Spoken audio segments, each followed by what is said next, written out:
Friends, అందరికీ నమస్కారం. Friends, దేశమంతా షాక్. జూలై 1 నుండి అంటే వచ్చే నెల 1 నుంచి మళ్ళీ వీటి ధరలన్నీ కూడా భారీగా పెంచబోతున్నారు. సో దానికి సంబంధించిన వివరాలు తెలుసుకుందాం. వీడియో పూర్తిగా చూడండి, అలాగే తప్పకుండా లైక్ చేయండి. మరిన్ని అప్డేట్స్ కోసం ఛానల్ని సబ్స్క్రైబ్ చేసుకోండి.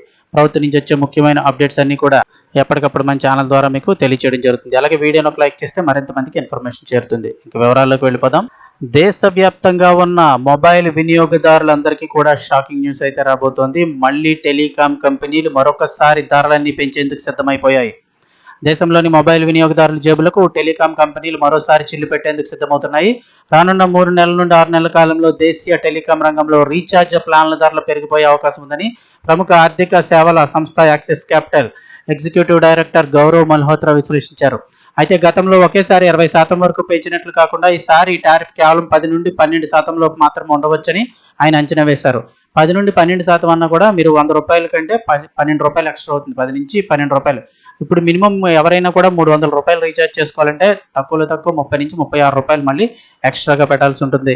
టెలికాం కంపెనీలు దేశవ్యాప్తంగా 5G ఇన్ఫ్రాస్ట్రక్చర్ కోసం భారీగా పెట్టుబడులు పెట్టాయి. ఈ పెట్టుబడులు రాబట్టుకోవడానికి ప్రతి వినియోగదారుని టార్గెట్ చేసుకుని కంపెనీలు ఈ ధరల పెంపుని వ్యూహంగా ఎంచుకున్నాయి.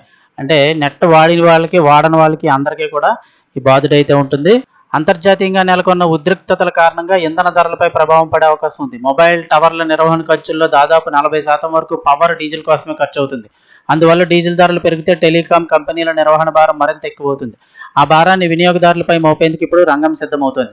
ఇప్పటికే అంతర్జాతీయ పరిణామాల వల్ల నిత్యావసర వస్తువుల ధరలు ఆకాశాన్ని తాకుతూ ఉండడంతో సామాన్య ప్రజలు ఇబ్బంది పడుతున్నారు. ఇలాంటి పరిస్థితుల్లో ఎట్టి పరిస్థితుల్లోనూ ఖచ్చితంగా వాడాల్సిందేటువంటి మొబైల్ రీఛార్జ్, అది లేకుండా ప్రస్తుతం ఎవరు ఉండలేని పరిస్థితి.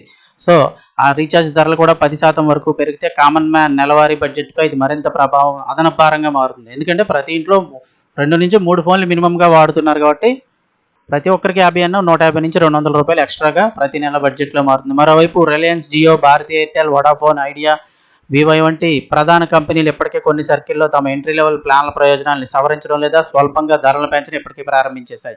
రాబోయే రోజుల్లో ఈ పెంపు అధికారికంగా అన్ని ప్లాన్లకి కూడా వర్తించే అవకాశం ఉందని చెప్తూ ఉన్నారు.